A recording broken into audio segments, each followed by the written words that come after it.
magnitude earthquake was detected in North Korea Saturday. South Korean and Chinese officials say it's likely a natural quake, but initially it raised concerns as it was detected near a known nuclear site. Matthew Koenig is an associate professor at Georgetown University and a senior fellow in the Brent Scowcroft Center on International Security at the Atlantic Council. He joins us now. So Matthew, earlier this week, North Korea said it was considering testing a hydrogen bomb above the Pacific Ocean. If they were to do that, how significant would that be? Well, that would be a pretty serious step.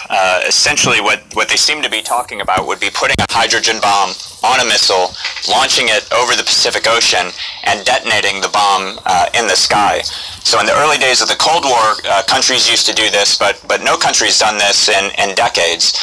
So it'd be a pretty significant step. The physical and environmental effects would be minimal. But it would just be another sign of escalating tensions between North Korea and the United States. Would the White House then have no option but to respond in a more aggressive way if they were to do this?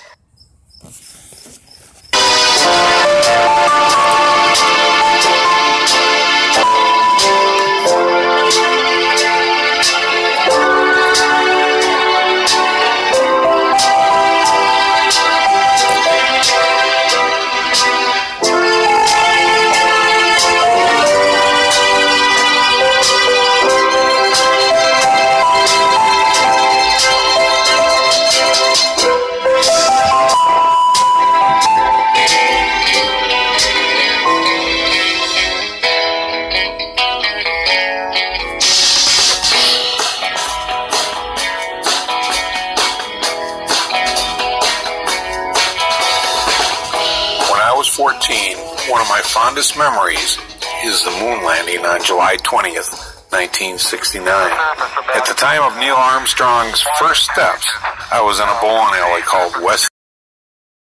Old enough to be in the bar where the TV was located, but the lanes connected to the bar with a window, and we could see from there. When these famous words were heard, I'm going to step off the limb. It's one small step for man, one giant leap for mankind. The place went free. It was about 11 o'clock on a Sunday night. It was summertime, and many businesses were not open the next day to celebrate. After all, this was the greatest accomplishment in the history of mankind.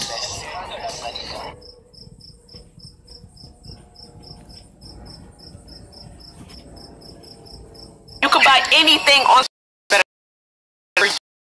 even try to buy anything. It's just so convenient. I highly recommend you guys to download this app. It is super easy to buy something on here. All you do is go up here to the search bar, you type in anything. We're gonna get Dominic some baby toys.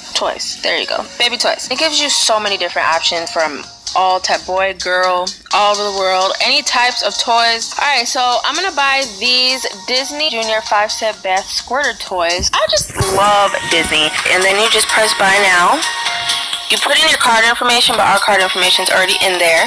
And then you put in your shipping address, and then you press checkout. Thank you. And then that.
That's how you buy something.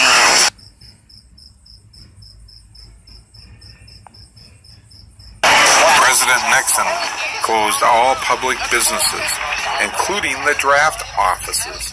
Only an earth-changing event could do this. I could not have been happier.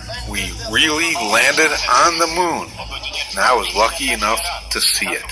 Just 4 days earlier, my mother and I used a ragtag telescope, and we thought we saw the tail flame as Apollo. General Westmoreland, what more he needs to aggression, he has told me, and we will meet his needs.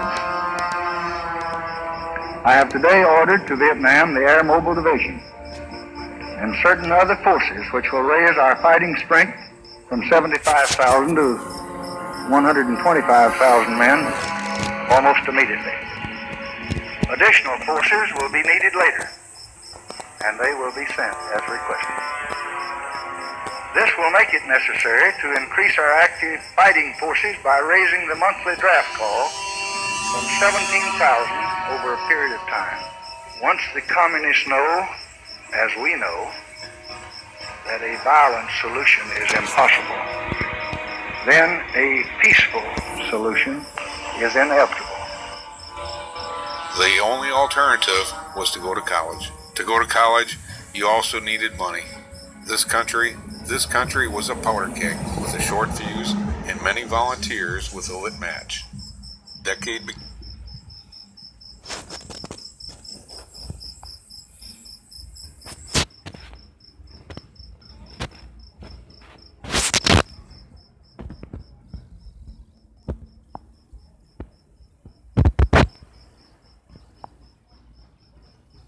Began with a warning from Dwight Eisenhower, better known as Ike. Let's listen to what Ike had to say.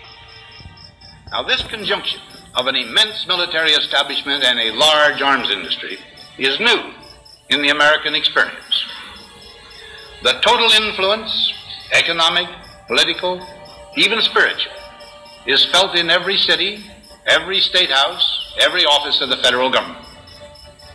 We recognize the imperative need for this development, yet we must not fail to comprehend its grave implications. Our toil, resources, and livelihood are all involved. So is the very structure of our society.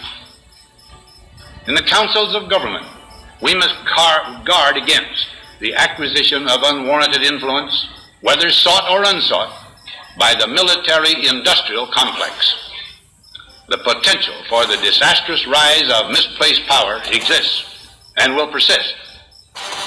We must never let the weight of this combination endanger our liberties or democratic processes. We should take nothing for granted.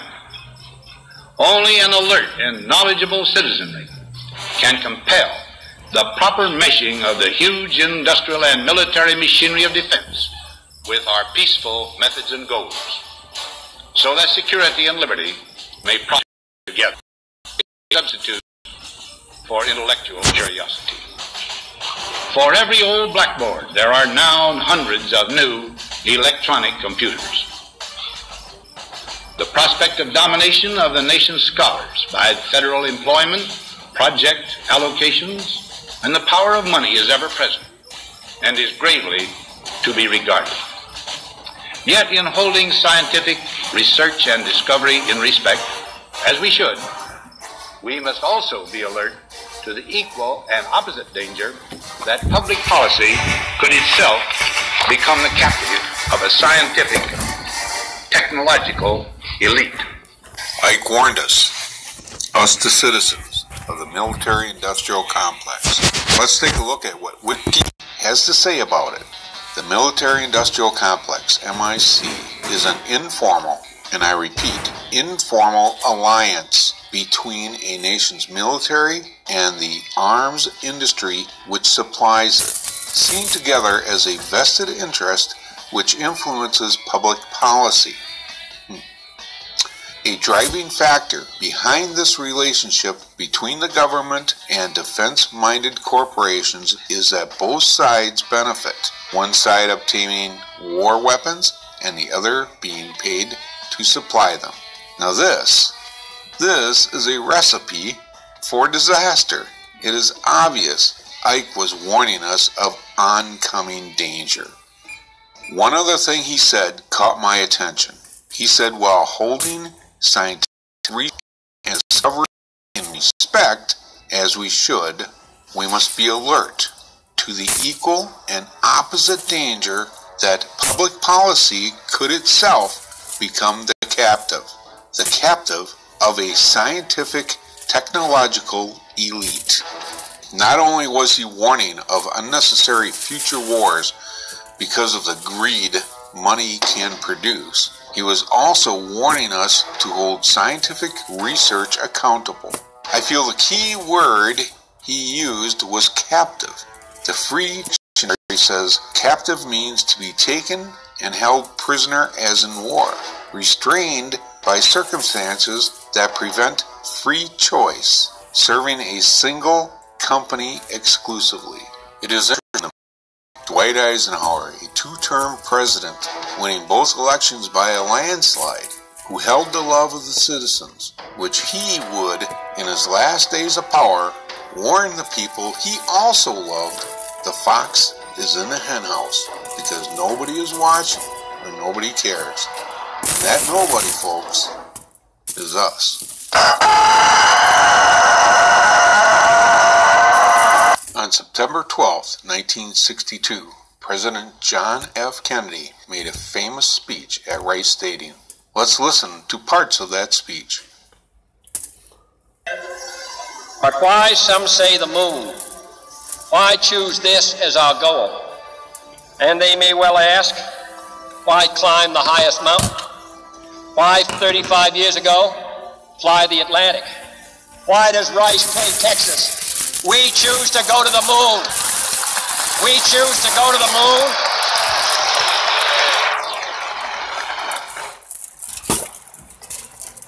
We choose to go to the moon in this decade and do the other things, not because they are easy, but because they are hard. Because that goal will serve to organize and measure the best of our energies and skills.